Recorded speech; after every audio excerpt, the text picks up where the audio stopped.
ঝড় বৃষ্টির আরো খবর জানাতে এই মুহূর্তে চট্টগ্রাম থেকে যুক্ত হচ্ছেন সহকর্মী ফয়সাল করিম। ফয়সাল, ঝড়ে কি পরিমাণ ক্ষয়ক্ষতি হয়েছে বিস্তারিত জানাবেন। কাল বৈশাখী তার রূপ চেনালো আজ চট্টগ্রামে। আমরা দেখেছি কালো মেঘের ঘন ঘটার পর একেবারে দুপুরে যখন রাতের মতো অন্ধকার নেমে আসলো, তার পরপরই আকাশ ভেঙে বৃষ্টি নামলো। দমকা হাওয়ায় পুরো চট্টগ্রাম আসলে ক্ষয়ক্ষতিতে আমরা দেখছি যে একেবারেই বিপর্যস্ত হয়ে গেছে। চট্টগ্রামের শুধুমাত্র জলাবদ্ধতা যে ঝুঁকি আমরা দেখি সেটি তো ছিল, এবং পাশাপাশি চট্টগ্রামের বিভিন্ন এলাকায় আজকে বিভিন্ন এলাকায় গাছ উপড়ে সড়ক বন্ধ হয়ে যাওয়ার ঘটনা যেমন ঘটেছে, তেমনি আমরা দেখেছি অনেক কাঁচা ঘর ক্ষতিগ্রস্ত হয়েছে। তবে এখন পর্যন্ত কোনো হতাহতের খবর আমরা পাইনি। তবে বিভিন্ন সড়কে গাছ উপড়ে সড়ক বন্ধ থাকার ঘটনা ঘটেছে। বিশেষ করে যেই কালবৈশাখীটি হয়েছে সেটি 1.5 ঘন্টার মতো স্থায়ী ছিল, এবং আবহাওয়া অফিস জানিয়েছে বেলা 3টা থেকে 6টা পর্যন্ত 97 মিলিমিটার বৃষ্টিপাত রেকর্ড করেছেন তারা, এবং এই সময় বাতাসের গতিবেগ ছিল ঘন্টায় 30 কিলোমিটার।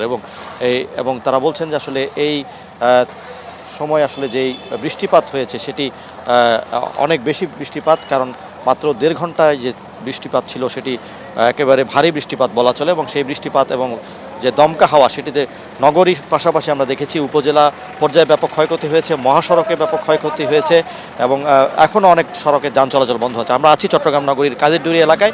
এটি চট্টগ্রামের সার্কিট হাউসের সামনের একটি সড়ক, অত্যন্ত গুরুত্বপূর্ণ একটি সড়ক। তবে এখানে বেশ কিছু বড় গাছ আসলে উপড়ে যাওয়ার কারণে এই সড়কটি এক পাশ বন্ধ রাখা হয়েছে, এবং সেনাবাহিনী এবং ফায়ার সার্ভিস কর্মীরা মিলে এখানকার গাছ কিছুক্ষণ আগে সবগুলো গাছ সরিয়েছেন, এবং 3 থেকে 4টি গাছ এখানে আমরা পড়ে আছে এসে দেখেছি, এবং তারা ভারী যন্ত্র এবং করাত ব্যবহার করে, অত্যাধুনিক যন্ত্র ব্যবহার করে এই গাছগুলো তারা সরিয়েছেন। এবং এখন তারা নিশ্চিত করছেন যে গাছগুলোর কোনো অংশ যাতে সড়কে না থাকে, যেহেতু একটি গুরুত্বপূর্ণ সড়ক। এবং কিছুক্ষণ আগে এই সড়ক থেকে তারা গাছগুলো সরিয়েছেন, এবং আমরা দেখেছি বেশ কয়েকটি জায়গায় বিদ্যুতের খুঁটি উপড়ে যাওয়ার ঘটনাও ঘটেছে। এবং ফায়ার সার্ভিস জানিয়েছে চট্টগ্রামের আজকে 7 থেকে 8টি স্থানে নগরীর ভেতরেই আসলে গাছ উপড়ে যাওয়ার ঘটনা ঘটেছে।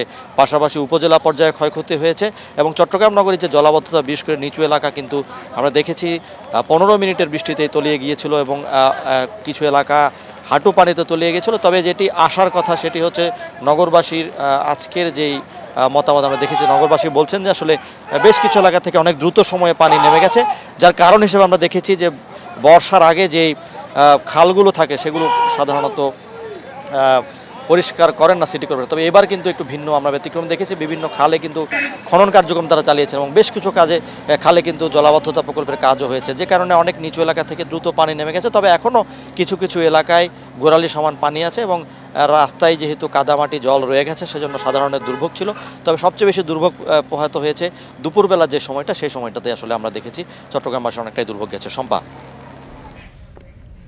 ঝড় বৃষ্টিতে চট্টগ্রামে ব্যাপক ক্ষয়ক্ষতি হয়েছে সেই খবর জানাচ্ছিলেন সহকর্মী ফয়সাল করিম।